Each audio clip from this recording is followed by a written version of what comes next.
Assalamualaikum warahmatullahi wabarakatuh. Waalaikumsalam warahmatullahi wabarakatuh. Alhamdulillah, alhamdulillahilladzi an'ama alaina li'an'amihi. Ashhadu an la ilaha illallah wahdahu la syarika lah, wa ashhadu anna sayyidana Muhammadan abduhu wa rasuluh. Allahumma salli wa sallim ala sayyidina Muhammad wa ala alihi wa sahbihi wa sallim. Amma ba'd. Qala Allah ta'ala fil Qur'anil Karim, Bismillahirrahmanirrahim. Laqad ja'akum rasulun min anfusikum azizun 'alaihi ma 'anittum harisun 'alaikum bil mu'minina raufur rahim. Shadaqallahul 'azim. Hadirin kaum muslimin sidang talabah yang dirahmati oleh Allah Subhanahu wa taala. Ta'lim wal ikraman ulun tuan yang pertama sekali kepada al-masyayikh abi ma'a keluarga, tamalagi Allah abi dan juga keluarga besabi-sabi dalam lindungannya.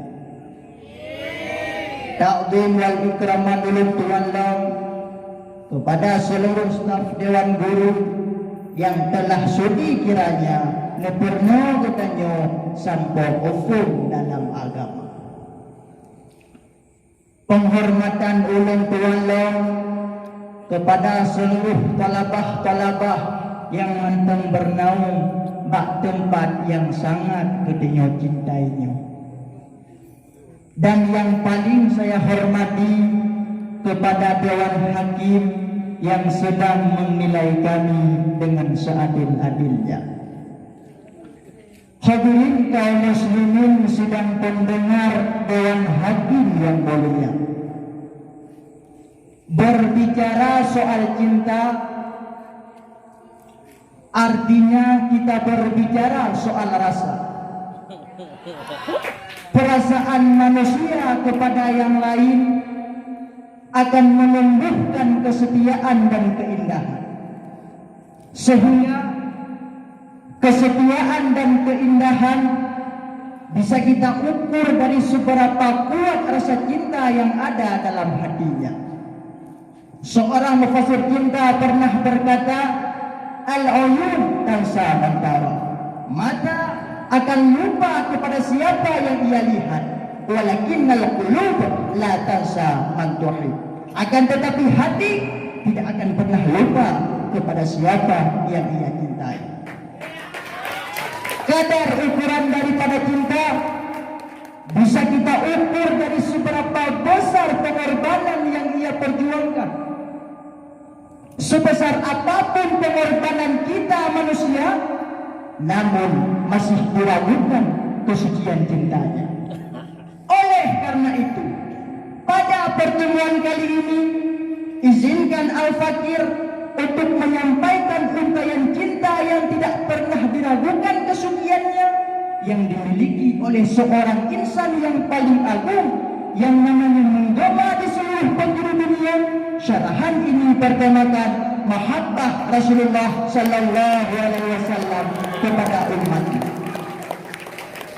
Sebelum kita berbicara lanjut mengenai mahabbah baginda Rasul kepada umatnya, terlebih dahulu kita menyampaikan sedikit bagaimana sih cinta kita kepada baginda Rasul. Hadirin kaum muslimin sedang mendengar Dewan Hakim yang mulia. Cinta kita kepada seseorang tidak memada hanya dengan ucapan, tetapi harus disertakan dengan pengorbanan. Misalnya kita cinta kepada orang tua kita cinta kepada cinta kepada engkau. Wahai guruku, aku sangat cinta kepada engkau. Apakah memada sebagai ungkapan rasa cinta kita kepada orang tua dan guru kita? Memada? Memada? Tidak, saudara. Kenapa? Karena kata-kata terlalu miskin untuk mewakili rasa cinta. Kalau kita benar-benar cinta kepada orang tua kita, tentu kita akan melakukan apapun itu yang membuat mereka bangga dan mulia di sisi Allah Subhanahu wa taala. Hadirin kaum muslimin sedang mendengar doa hati yang mulia. Demikian pula dengan cinta kita kepada baginda Rasul. Cinta kita kepada baginda Rasul juga tidak memada hanya dengan ucapan, tetapi harus disertakan dengan pengorbanan. Namun bagaimana cinta kita kepada baginda Rasul? Yang pertama, man ahabba syai'an fa'akbara dzikruhu.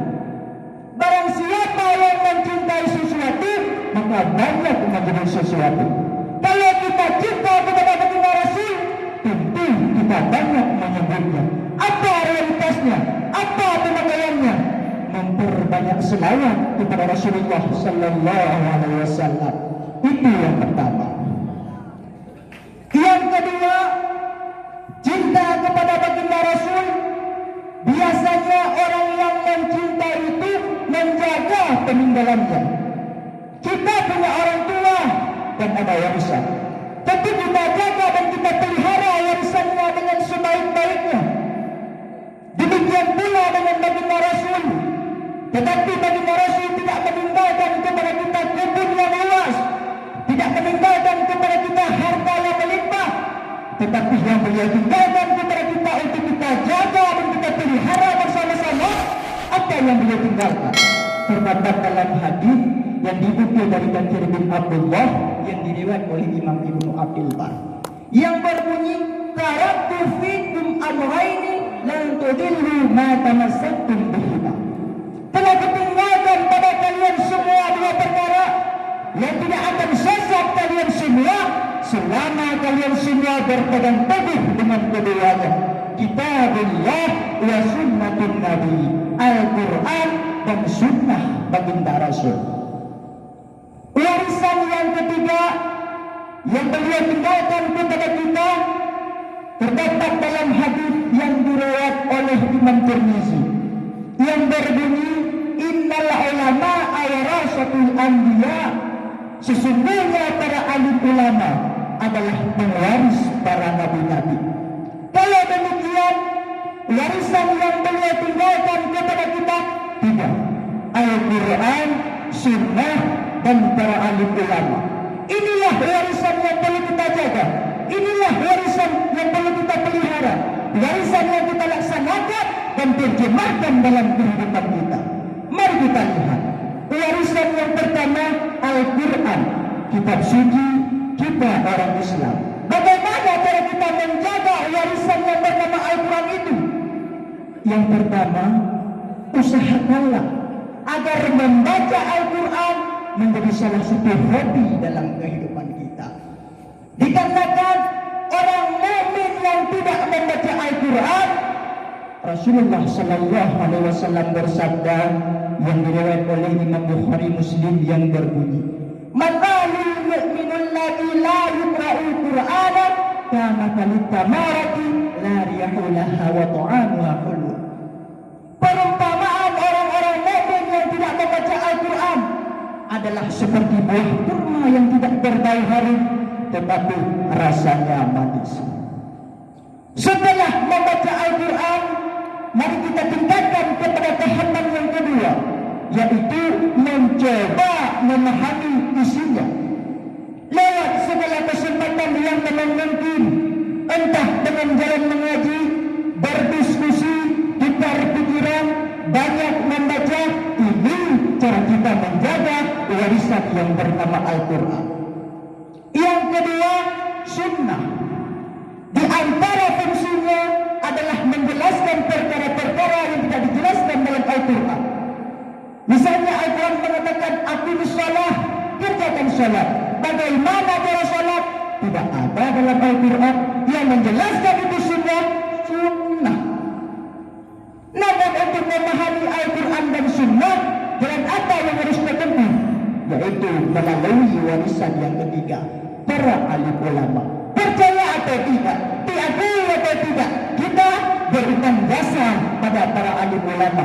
Karena jika bukan para ulama yang menentukan kita, jika bukan para ulama yang didik kita, pasti hidup kita akan sesat, bahkan akan menjadi hina seperti binatang. Imam Al-Hasan Al-Basri pernah berkata, laulal ulama lasaran nasu matla bahaim. Jika bukan karena ulama, manusia akan menjadi hina seperti binatang. Hadirin kaum muslimin dalam hati yang mulia, kalau kita cinta kepada baginda Rasul, jaga tiga warisan tersebut. Itu cinta kita kepada baginda Rasul. Demikian pula dengan baginda Rasul, mencintai kita umatnya juga tidak hanya dengan ucapan, tetapi juga disertakan dengan pengorbanan.